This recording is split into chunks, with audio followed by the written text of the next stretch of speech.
అందరికీ నమస్కారం. ఓం శ్రీ దుర్గాయే నమః.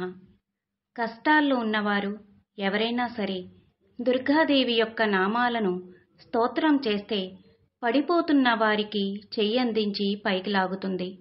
ఈ నామాలను నిత్యం పఠించడం వలన శత్రువుల వలన పీడింపబడరు. భయాల్లో ఉన్నవారు, గ్రహ బాధలు ఉన్నవారు, ఈతి బాధలు ఉన్నవారు భక్తి శ్రద్ధలతో అమ్మవారి నామాలను పఠించడం వల్ల మీకున్న సమస్యలన్నీ తొలగిపోతాయి. అన్నింటా విజయం లభిస్తుంది.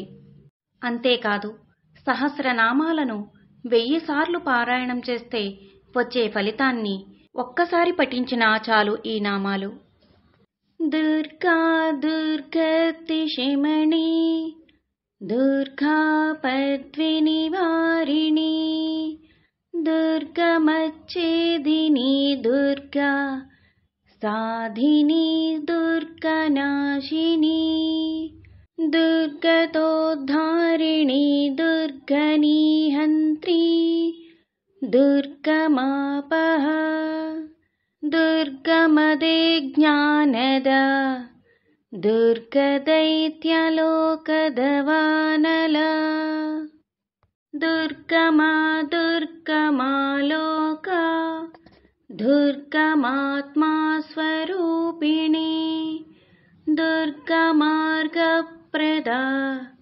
దుర్గమా విద్యా, దుర్గమాశ్రితా, దుర్గమజ్ఞాన సంస్థాన, దుర్గమధ్యానభాసిని, దుర్గమోహ దుర్గమగ, దుర్గమర్దా స్వరూపిణి, దుర్గమాసుర సంహంత్రి, దుర్గమాయుధధారిణి,